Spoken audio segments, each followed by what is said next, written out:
आजच्या कार्यक्रमाचे अध्यक्ष संदीप चव्हाण साहेब, किरण माने साहेब, प्रमुख पाहुणे, विश्वस्त राहील भिडे, आता ज्यांनी भाषण केलं आणि हे केलं दिवाकर शेजवळ साहेब, आणि आजचे वक्ते संदीप सुंदर राजदीप, संदीप आणि सुंदर ते एकत्र होत आहे. आणि सगळ्यात महत्वाची गोष्ट, आज सगळे म्हणजे गेली 2 वर्ष 2 महिन्याचे काम करताय.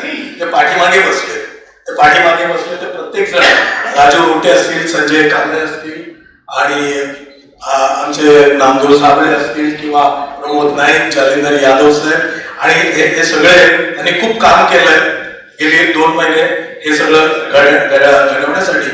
आणि त्याही पलीकडं हा जो कार्यक्रम आखणीपासून आणि पूर्ण आतापर्यंत किंवा याच्या पुढेही ज्याचा सिंहाचा वाटा आहे ते म्हणजे दिवाकर शेजवळ साहेब. दिवाकर शेजवळ फार पहिल्या शब्दापासून आम्ही जेव्हा त्यांना अप्रोच केला, आम्हाला असं करायचंय आणि या हॉलमध्ये करायचंय, तर तुम्हाला तुमची मदत हवी आहे, आणि त्यांनी ती मदतच नाही तर त्यांचा सहभागच नाही, तर अगदी सिंहाचा वाटा, खरं म्हणजे सिंहापेक्षा मोठा वाटा त्यांनी घेतलाय.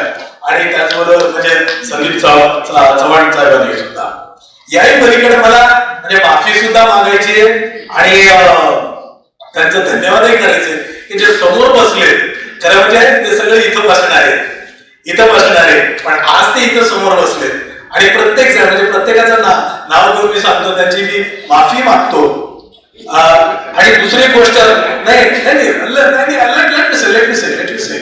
समोर जे बसले, हुसेन दरवाई साहेब असतील, डांगरे साहेब असतील, अर्जुन डांगरे साहेब असतील, मधु मोहिते साहेब असतील, सुनील सरदार दिल्लीवरून आले खास कार्यक्रमासाठी आणि ते खाली बसले. त्याचबरोबर डॉक्टर जी.के. डोंगरेगावकर सर असतील, आणि तिकडे सुरेश केदारे साहेब असतील, आणि या सगळ्यांनी सुरेश केदारे साहेब असतील, सागर तायडे साहेब असतील. आणि मला दुसरी एक गोष्ट सांगायची, या सभागृहात जेवढे बसले ते सगळे प्रमुख कार्यकर्ते, म्हणजे आपापल्या संघटनेचा, म्हणजे प्रत्येक जण आपापल्या ठिकाणी जयंती उत्सव मंडळ असेल तर त्या जयंती उत्सव मंडळाचे अध्यक्ष असतील, सेक्रेटरी असतील, कुठल्या ना कुठल्या पदाधिकारी असतील. म्हणून मला विशेष सगळ्यांचा म्हणजे काय म्हणू आपण त्याला आभार मानायचे की आपण सगळे एक प्रमुख कार्यकर्ते. नॉर्मली हे सगळ्या कार्यक्रमाला जात नाही, पण ते सगळे प्रमुख, आता मी प्रत्येकाचं नाव नाही घेणार, तर एजी वाघमारे साहेब 83 वय आहे त्यांचं, ते सुद्धा येऊन बसले तिथं. एजी वाघमारे साहेब असतील, अन्य सगळे, आता प्रत्येकाचं नाव नाही घेणार, नाव घेतलं तर मग एक कुठलं तर राहील. आणि या मराठी सभागृहाची कॅपॅसिटी 300 कार्यकर्ते इथं जे बसले ते सगळे महत्वाचे आहेत आणि आपापल्या ठिकाणचे ते महत्वाचे कार्यकर्ते. म्हणून मला खूप खूप आभार मानायचे तुमचे की तुम्ही आला याच्याबद्दल. आता जी भूमिका आहे, याच्या मागची भूमिका काय? पहिली गोष्ट, भूमिका मांडताना मला अतिशय आनंद होतोय, खूप आनंद होतोय, कारण गेल्या 1 वर्ष आम्ही याच्यावर काम करत होतो की महाड क्रांती जी आहे, महाड क्रांतीच्या मागचं नक्की हे काय आहे, म्हणजे बाबासाहेबांची ती भूमिका काय होती. आतापर्यंत आपण गेली अनेक वर्ष ऐकत आलो की बाबासाहेब म्हणजे 14 तळ, पाण्याचा सत्याग्रह, जलक्रांती इत्यादी गोष्ट. जलक्रांतीमध्ये त्या पाण्याला पण फारच म्हणजे हे झालं, पण पाणी हे निमित्त होतं. लक्षात घ्या, पाणी हे निमित्त होतं. पाण्यापासून आम्हाला वंचित ठेवलं होतं, हे खरं आहे, पाण्यापासून वंचित, पण पाणी एकमेव कारण नव्हतं. आणि हे अतिशय महत्वाचं आहे की पाणी हे एकमेव कारण नव्हतं. तर व्हॉट एक्झॅक्टली इट वॉज, ते काय होतं, तर ते एक आपल्या आत्मसन्मान, आपल्या अधिकारांचं असर्शन होतं.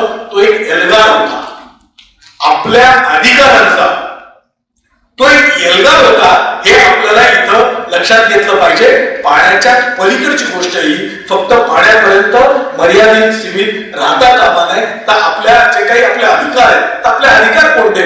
मानवाधिकार, ह्युमन राईट्स बद्दल बाबासाहेबांनी त्यावेळेला इतकं विस्तृतपणे सांगितलं की हा आमचा अधिकार आहे, आत्मसन्मान, सेल्फ रिस्पेक्ट, डिग्निटी.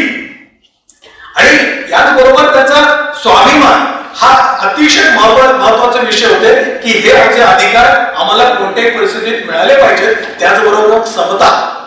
बाबासाहेबांचं एक हेच होतं की समता आणि समान संधीवर आधारित समाज. समान संधीवर आधारित समाज म्हणजे काय, तर तो प्रत्येक माणसाला म्हणजे इक्वॅलिटी, जे जे.एस. मिलने मांडलं, म्हणजे डोंगरगाव सर सांगतील ते, जे.एस. मिलने जे काही समान संधी म्हणजे इक्वॅलिटीची संकल्पना मांडली, बाबासाहेब त्याच्या पुढे जातात. आणि व्हॉट एक्झॅक्टली त्याच्यामध्ये इक्वॅलिटी काय, तर समान संधी. स्त्री पुरुष असतील किंवा पुरुष किंवा जाती व्यवस्था असेल किंवा त्या धर्म असेल, प्रत्येकाला तो इक्वल अपॉर्च्युनिटी आहे. त्याचं हे होतं की इक्वल अपॉर्च्युनिटी फॉर ऑल आणि प्रत्येकाला इक्वल दर्जा. त्याचबरोबर आपले जे काही सार्वजनिक उपक्रम होते, त्या सार्वजनिक उपक्रमाचा मध्ये आमचा प्रत्येकाचा तो सहभाग असला पाहिजे. मग ते पाणवठे असतील किंवा इतर कोणतेही मंदिरं असतील किंवा इतर कोणत्याही गोष्टी. कारण त्याच्यानंतर आपल्याला माहिती आहे बाबासाहेबांची चळवळ कुठून कशी सुरू झाली. म्हणजे फक्त हे जेव्हा सुरू केलं म्हणजे 1927 साली त्यांनी ज्यावेळेला ही क्रांती महाराष्ट्राचा ज्यावेळेला ही क्रांती घडवली, त्यावेळेला बाबासाहेबांनी याला काय म्हटलंय हे आपण फार महत्वाचं आपण लक्षात घेतलं पाहिजे. He called it as a social revolution, म्हणजे समाज क्रांती. बघा बाबासाहेब काय म्हणतात ही समाज क्रांती आहे.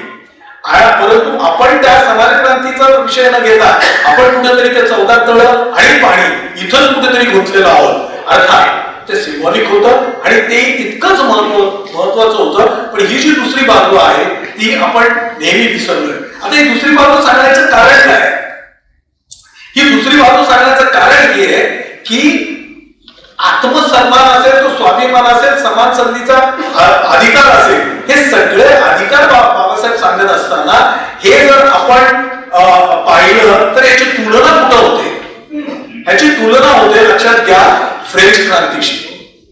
म्हणजे फ्रेंच क्रांती एवढी मोठी फ्रेंच क्रांती आणि त्याच्या जगामध्ये त्याची चर्चा आहे. त्याच्यावर जगामध्ये अनेक अभ्यासकांनी अभ्यास केला, ज्याने अनेक त्याच्यावर पीएचडी झाले, 25,000 त्याच्यावर ग्रंथ झाले जगामध्ये. भारतामध्ये सुद्धा फ्रेंच क्रांतीवर बरंच काही लिहिलं गेलंय तरी सुद्धा, आणि हे एवढं लिहिलं गेलेलं आहे. पण भारतामध्ये महाड क्रांती जी घडली, महाड क्रांतीची समाज क्रांती ज्याला बाबासाहेब म्हणतात, त्याचा समावेश किमान पाठ्यपुस्तकात व्हायला पाहिजे. पाठ्यपुस्तकातही नाही, लक्षात घ्या, पाठ्यपुस्तकात नाही. प्रायमरी लेवलला 4थीला एक कविता आहे लहानची आणि एक 10वीला धडा होता, तो धडा काढून टाकला. 97 साली तो धडा घेतला आणि तो काढून टाकला. म्हणजे इतकं दुर्दैव आहे. 100 वर्ष झाली स्वातंत्र्याला, 75 वर्ष झाली, परंतु एक क्रांती, जी क्रांती ज्याच्यामध्ये समाज परिवर्तन झालं, जी क्रांती फ्रान्समध्ये जी क्रांती घडली, फ्रेंच रेव्होल्युशन ज्याला म्हणतो आपण, ती क्रांती घडली त्याच्या बरोबरीचे नव्हे, त्याहीपेक्षा अवघड होती. ती अवघड कशी होती? फ्रेंच क्रांतीमध्ये फ्रान्समध्ये जो समाज व्यवस्था होती, ती समाज व्यवस्था काय होती, त्याला ते इस्टेट्स म्हणायचे. 3 इस्टेट्स.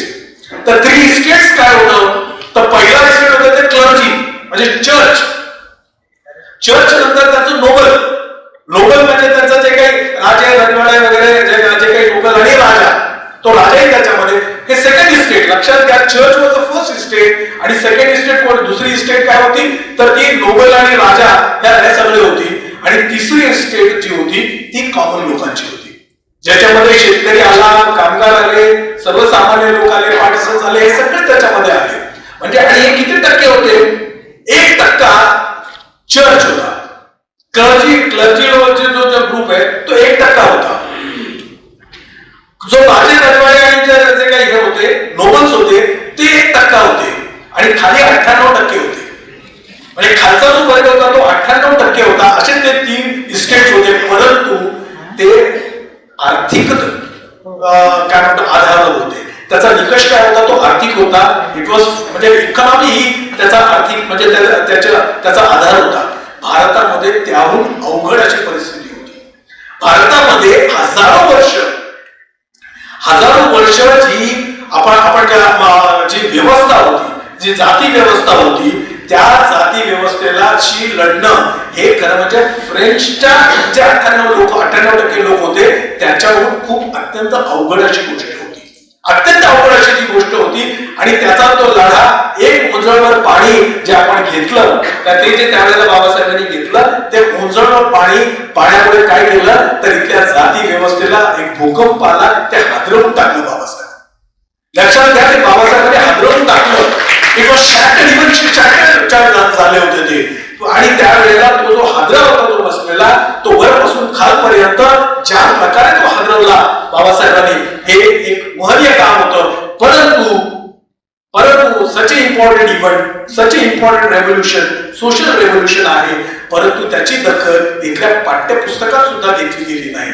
आणि हे किती मोठं दुर्दैव आहे. 100 वर्ष झाली, 100 वर्ष झाली, जिथं हजारो वर्षांचं इथं व्यवस्था हादर दिल्या जातात. आम्ही आता या वर्षी पाठ्यपुस्तकातच नव्हे तर आम्ही त्याच्यामध्ये पाठपुरावा करून त्याचा समावेश करून घेणार आहोत. हायर स्टडीज उच्च शिक्षणामध्ये सुद्धा, पोस्ट ग्रॅज्युएशन मध्ये सुद्धा, आणि सगळ्यामध्ये आम्ही ते करूनच घेणार आहोत. मला सगळे लोक म्हणतात की निवेदन द्या, निवेदन नाही, आम्ही ते करून घेणार आहोत. आणि ते कसे करून घेणार आहोत, आम्ही ते कसे करून घेणार आहोत. आम्ही आमची एक कमिटी करणार आहे. आमचे सिनियर प्रोफेसर असतील, सिनियर प्रोफेसर त्यांच्या अध्यक्षतेखाली ही अशी कमिटी असेल, आणि या कमिटीमध्ये इतर प्रोफेसर्स असतील, इतर किंवा आणखी काही लोक असतील, आणि तो अधिकार पूर्ण त्या अध्यक्षांचा असेल. त्या अधिकारामध्ये आम्ही ढवळाढवळ करणार नाही. तो जो अधिकार असेल तो त्या प्रोफेसरचा असेल, आणि त्या प्रोफेसरच्या अंडर जी कमिटी असेल ती कमिटी काम करेल. त्यांच्याकडे आम्ही प्रायमरी लेवलला कोणत्या प्रकारचे धडे असतील ते सुद्धा घेऊन घेणार आहोत. हायर सेकंडरीला आणि हायर सेकंडरीला कशा प्रकारचे धडे असले पाहिजे त्याचे नमुने आम्ही करून घेणार आहोत. आणि त्याचबरोबरला जे हायर स्टडीजला ज्या प्रकारे ते त्याचा समावेश केला जातो त्याचा सुद्धा आम्ही त्यांच्याकडे घेऊन घेणार आहोत. आणि मग ते घेऊन आम्ही बोर्ड ऑफ स्टडीज, जे युनिव्हर्सिटीमध्ये सरांना डोंगरगाव सरांना माहिती असेल, ते बोर्ड ऑफ स्टडीज मध्ये आम्ही त्याचा पाठपुरावा करू, सगळ्या युनिव्हर्सिटीचा पाठपुरावा करू. आम्ही निवेदन देणार नाही, आम्ही ते पाठपुरावा करून घेणार, आणि करूनच घेतलं पाहिजे. निवेदन देऊन आपलं हे होणार नाही. तर मला असं काय वाटतं की बाबासाहेबांची जी भूमिका होती, ही भूमिका शाळेपासून ते हायर एज्युकेशन पर्यंत ती गेली पाहिजे. पण बाबासाहेब ह्या क्रांतीबद्दल काय म्हणतात, म्हणजे आपण काय ऐकलंय आणि क्रांतीबद्दल काय म्हणतात, म्हणजे मी पुन्हा स्ट्रेस करतोय या एका शब्दावर की ती क्रांती महार क्रांती होती, समाज क्रांती होती. आणि तो म्हणजे इतर त्याचं हे नव्हतं का. लक्षात घ्या की फ्रेंच क्रांती सोबत त्याची तुलना होते आणि ते सिमिलर होते. त्याचा इम्पॅक्ट काय, फ्रेंच क्रांतीचा इम्पॅक्ट काय आणि महार क्रांतीचा इम्पॅक्ट काय हे लक्षात घ्या. दोघांचा इम्पॅक्ट जर आपण पाहिला, फ्रेंच क्रांतीमध्ये राजा जो मोनार्क होता, राजा होता, त्याची सत्ता गेली, आणि तिथं स्वातंत्र्य हे करणारे तो पहिला देश येतो. बरोबर, म्हणजे यांच्या भाषेमध्ये काय तुम्ही म्हणतात ते फ्रान्समध्ये जे लोकशाहीची म्हणजे लोकशाहीची जननी, आणि त्याही आधी मॅग्ना कार्टा सुद्धा इंग्लंडमध्ये झाला होता 1200 शतकामध्ये मॅग्ना कार्टा, जो इंग्लंडमध्ये लोकशाही रुजायला सुरू झाली. परंतु फ्रान्समध्ये ते त्याला जो वेग आला ते महत्वाचं. आणि त्याच्या इतकं हे झाल्यानंतर बाबासाहेबांच्या शब्दात, म्हणजे तुम्ही म्हणा की लोक की सुनील कदम सांगतायत का, इतर कुणी काय सांगताय का, मला म्हणून बाबासाहेबांच्या शब्दात तुम्हाला ते वाचून टाकायचे 2 मिनिटं लागतील. ते असं आहे, बाबासाहेब काय म्हणतात बघा. बाबासाहेबांचं म्हणणं काय आहे, आणि आणखी एक गोष्ट महत्वाची सांगायला पाहिजे. बाबासाहेबांनी कोणतीही चळवळ कोणत्याही एका समूहासाठी, एका जातीसाठी केलेली नाही.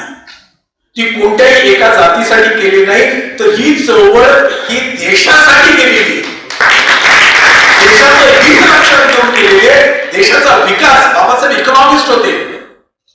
इकॉनॉमिस्ट होते, त्यातला आर्थिक त्याचा विकास कसा होईल, इथली डेव्हलपमेंट कशी होईल याचा बाबासाहेबांनी आराखड्यानंतर मांडला.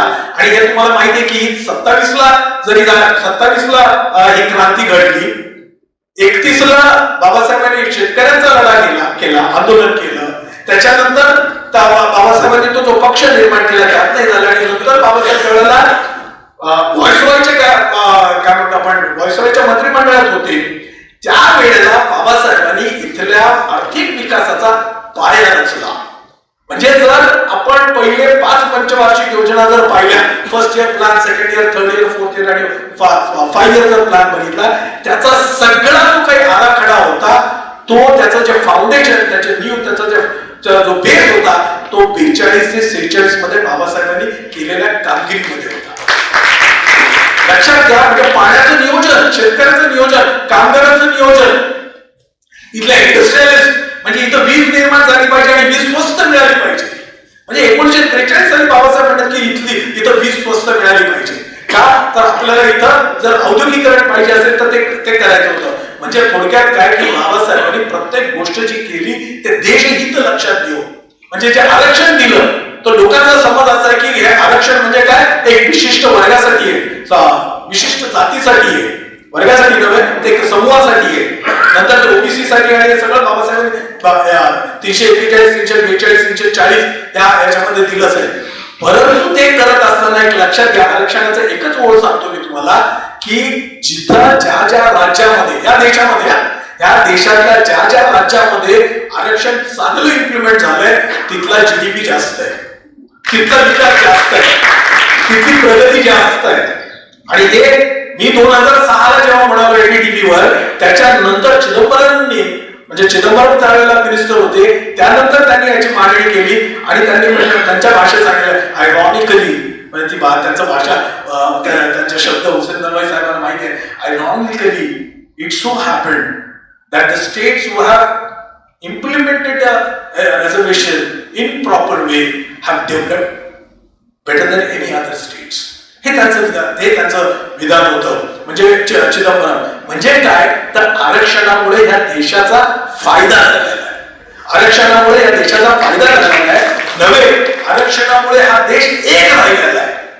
एक राहिला तो कसा एक राहिला, एक कसा राहिला की प्रत्येक गोष्टी, प्रत्येक माणसाला इथला जो पूर्वी वंचित समजत होता त्या माणसाला असं वाटायला लागलं आरक्षण मिळाल्यानंतर, yes even I have some, म्हणजे माझाही वाटा आहे, मला सुद्धा काहीतरी इथं काहीतरी करण्यासाठी संधी आहे.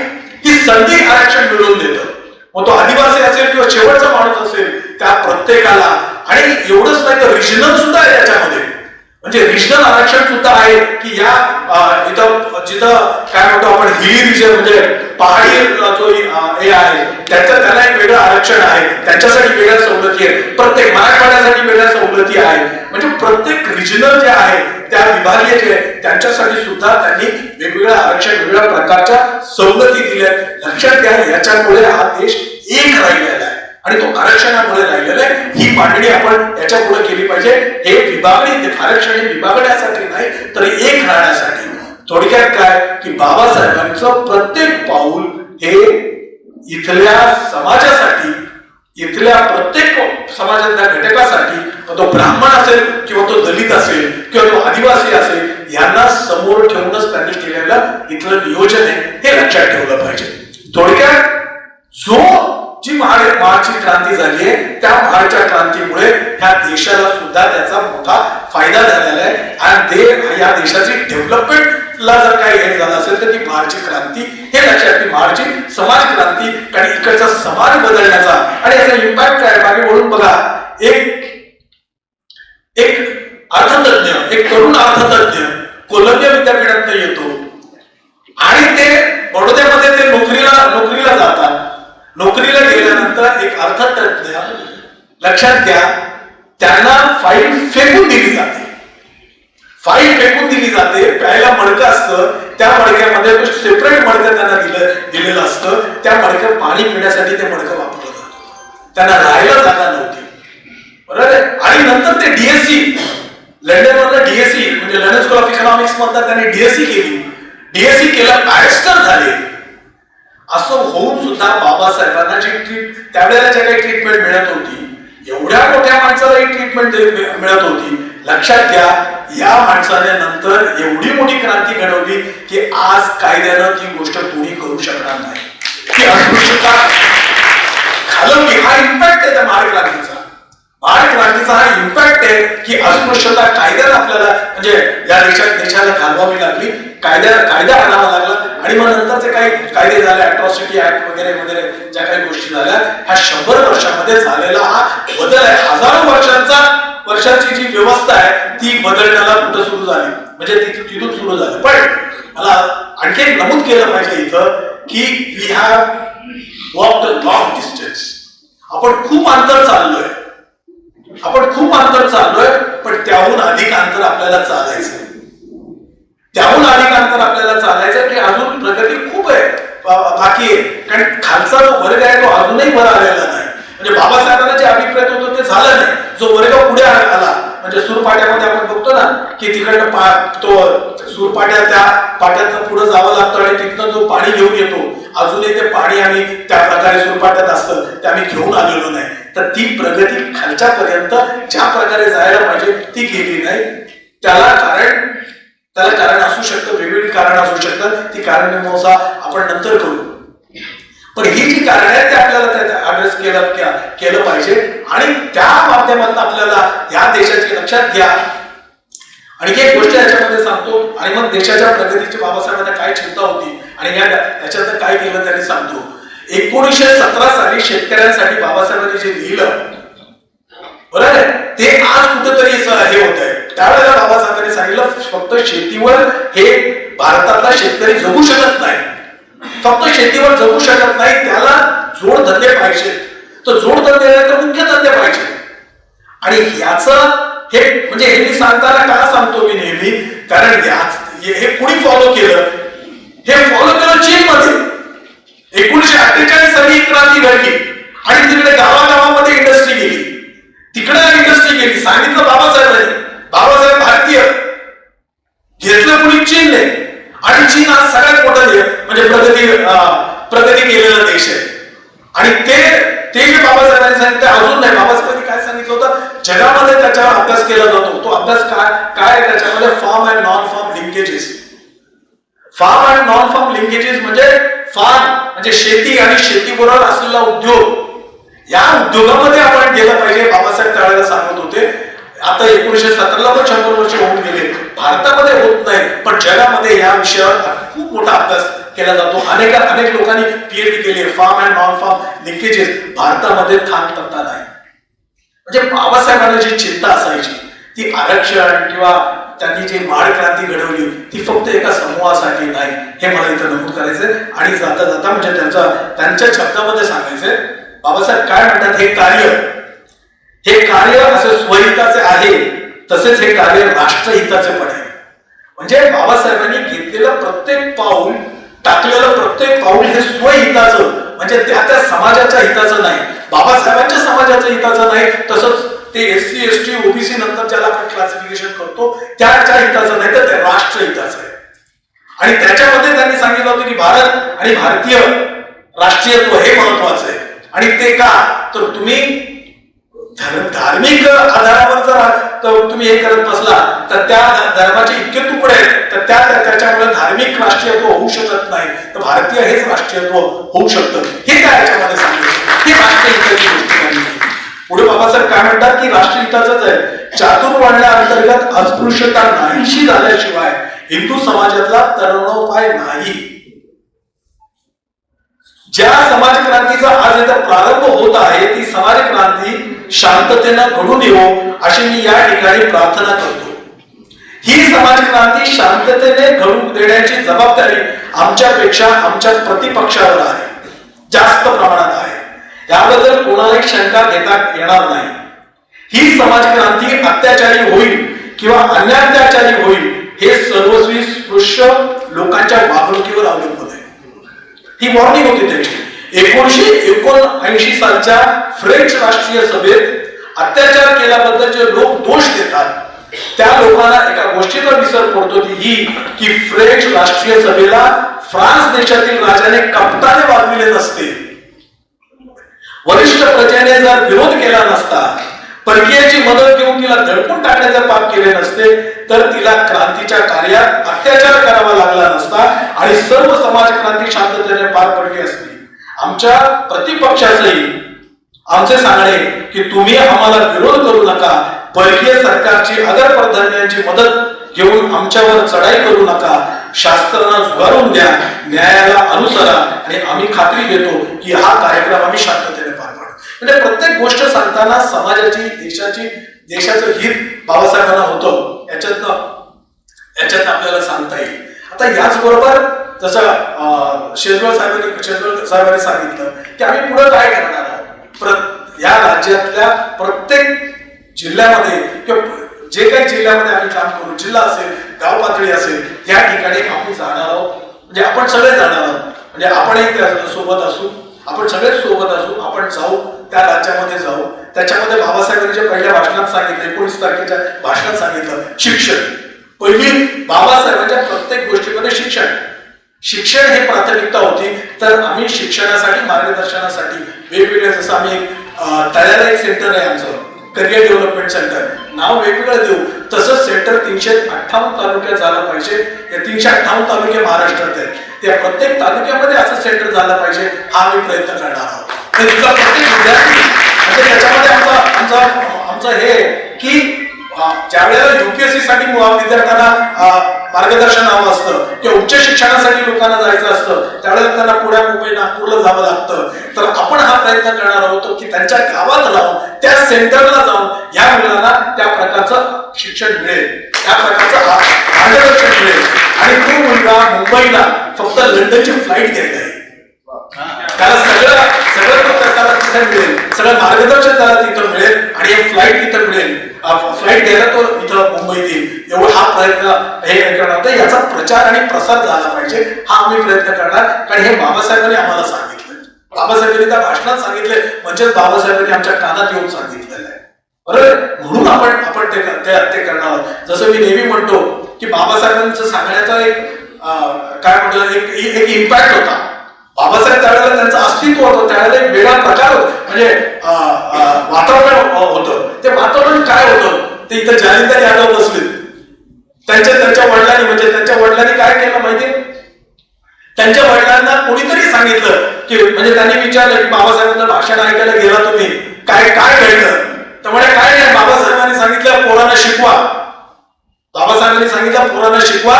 जालिंदर यादवाच्या बापानं उचललं पोरगं आणि टाकलं शाळेत.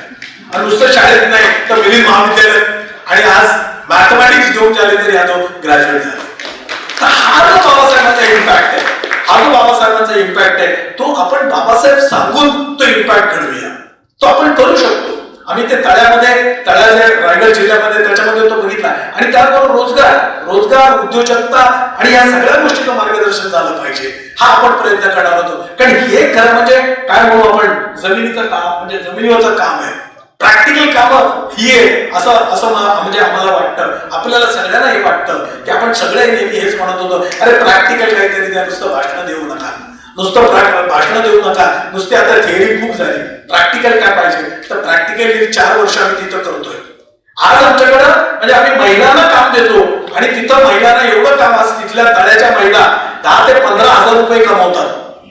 म्हणजे आमच्याकडे 200 महिला आहेत, पण त्याच्या घरामध्ये आम्ही त्यांना रोजगार देतो आणि त्या रोजगारामधनं 10 ते 15 हजार तिथं कमवतात. अशा प्रकारचं जे प्लॅनिंग आहे ते आमच्याकडे ते प्लॅनिंग आहे, आम्ही ते करणार होतो. हे आमचं प्लॅनिंग नाही, हे डॉक्टर बाबासाहेब आंबेडकरांनी दिलेलं प्लॅनिंग, हे आमचं प्लॅनिंग. आमच्या याच्यामध्ये काही वाटा नाही, आम्ही फक्त ते इम्प्लिमेंट करण्याचा प्रयत्न करणार आहोत. तर मित्रांनो, आपण सगळे एक साथ म्हणजे आपली तर साथ असणारे आपण सोबत आहोत. कारण इथले जे बसले ते सगळे प्रमुख कार्यकर्ते, हे खूप म्हणजे महत्वाची गोष्ट आहे की सगळे प्रमुख कार्यकर्ते, नेते मंडळी पुढे बसलेत, काही नेते मागेही बसलेत, काही सगळे तिथं हे आहे. तर आपण सगळे सोबत, आपण वेगळ्या मीटिंग, अनेकांनी मला सांगितलं की आम्हाला का नाही बोलवलं मीटिंग घेणार, आम्हाला का नाही बोलवलं. तर आपल्याला सगळ्यांना बोलवायचं होतं, पण एक मॉडेल तयार करून मग ते मॉडेल दाखवून सगळ्यांना बोलवायचं. आपण सगळे याच्यामध्ये सामील होणार आहोत आणि सगळ्यांना आपण निमंत्रण देणार आहोत. आणि प्रत्येक ठिकाणी जेव्हा आपण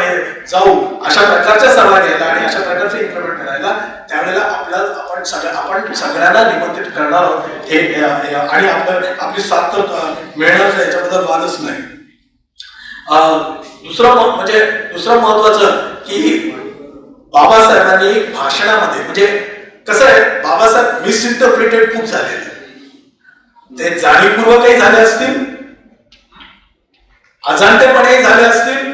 कारण मी लहानपणापासून बघतो, म्हणजे नेहमी असं म्हणलं बाबासाहेब लय अवघड समजायला, बाबासाहेब समजतच नाही, लय अवघड, महान एकदम घन येते, पचत नाही, पचण्यासारखं नाही. बाबासाहेब पचतो का? नाही पचत. वास्तविक काय न पचण्यासारखं काय, न समजण्यासारखं काय? बाबासाहेबांसारखं चांगलं समजावणं कोणच करू शकत नाही. इतकं चांगलं त्यांनी समजावलेलं, प्रत्येक पुस्तकामध्ये, प्रत्येक व्हॉल्यूम मध्ये इतकं चांगलं समजावलेलं आहे बाबासाहेबांनी. आपल्याला वेगळा फार तर डिक्शनरी घ्यावी लागेल, फार तर डिक्शनरी घ्यावी लागेल. परंतु इतर गोष्टी बाबासाहेब कळायला आपल्याला अवघड नाही. कारण बाबासाहेब समजावतात असं, म्हणजे अगदी गोंजरल्यासारखं समजावतात. म्हणजे एखाद्याला गोंजरून कसं एखादा समजावून सांगावं तसं बाबासाहेब सांगवतात. त्यामुळे हा जो काही प्रकार आहे की बाबासाहेब पचायला अवघड आहे, हे आहे, अमुक आहे, तमुक आहे, तसं काही नाही. बाबासाहेब प्रॉपरली इंटरप्रिट करून बाबासाहेब समजणं हे अतिशय महत्वाची गोष्ट आहे. आणि ते सुद्धा आपण या माध्यमातून, या चळवळीच्या माध्यमातून उभं करणार आहोत, ते करण्याचा प्रयत्न करणार आहोत. कारण Babasaheb should not be misinterpreted, he should be understood through his books. म्हणजे त्यांच्याबद्दल कोणी सांगीवाणी, ठाकरे साहेबांचा तो शब्द आहे, सांगीवाणी कुणीतरी सांगितलेलं बाबासाहेब आम्हाला माहिती आहे, बरोबर आहे, पण ते सांगीवाणी नाही तर ते पुस्तकात वाचलेलं असलं पाहिजे, असा आमचा तो प्रयत्न राहणार आहे. मित्रांनो, आपण सगळे सोबत आहोत, आपण सगळे एकत्र काम करू. आणि त्याचबरोबर ह्या कार्यक्रमात, या पहिल्या कार्यक्रमात फक्त एकच कविता झाली, पण तो आपण कवी संमेलन भरू. कवी संमेलनाच्या लोकांनी सांगितलंय म्हणजे शाहिरांना बोलू, गाणी असतील, ह्या सगळ्यांच्या सोबत, म्हणजे हे सगळं सोबत घेऊन आपण एक कार्यक्रम राबवणार आहोत. धन्यवाद. मला वाटतं खूप लाभलंय. आणि विवेक कुमार आपल्याला जॉईन होणार आहेत ऑनलाईन, आपण त्यांना ऐकलं पाहिजे. ते खरं म्हणजे येणार होते, एक महिनाभर आपण त्यांच्याबरोबर बोलतो आहोत, आणि आज अचानक त्यांना त्यांच्या काय म्हणू आपण इंटरव्ह्यूज लागल्या, आणि त्या इंटरव्ह्यूज मुळे ते येऊ शकणार नाही. पण मी त्यांना सांगितलं तुम्ही ऑनलाईन तरी या, तर ते ऑनलाईनला तयार आहे. आता झालंय असं, ऑनलाईनला तेही तयार आहे. आणि लंडन वरनं एक डॉक्टर अरविंद म्हणून ते प्रोफेसर आहेत, हर्टफोर्डशायरचे ते प्रोफेसर आहेत, आणि ते म्हणाले की मलाही आवडेल म्हणजे ऑनलाईन यायला. परंतु एक अनुभव असा आहे जो संदीप चव्हाण साहेबांचा जो अनुभव आहे, ते म्हणाले की ऑनलाईन लोक कंटाळतील, आणि हे बरोबर आहे. दोन जर भाषणं ऑनलाईन असतील तो लोक कंटाळतील, पण कदाचित ती भाषणं चांगली असतील तर कंटाळणार नाही, व्हिज्युअली तर ते असू शकतं. तर आपण तो प्रयत्न करणार आहोत. आता त्यांना दोघांनाही लिंक पाठवलेली आहे. म्हणजे लंडन स्कूल ऑफ इकॉनॉमिक्स मधून बोलणार आहेत डॉक्टर अरविंद, ते साऊथ इंडियन आहेत, म्हणजे साऊथ इंडियाचे आहेत, परंतु फार चांगलं ते हिंदी बोलतात, हिंदीत बोलणार आहेत. आणि विवेक कुमार ते पण आपल्याला जॉईन होतील. याच्यानंतर आता संदीप, मला माहिती आहे कोण बोलणार आहे, सांगतीलच, पण याच्यानंतर जे बोलतील त्याच्यानंतर मी थोडंसं खाली जाऊन ते लिंकचा प्रयत्न करतो, आणि ते लिंक मिळाल्यानंतर आपण ऑनलाईन त्यांना ऐकू. धन्यवाद. जय भीम.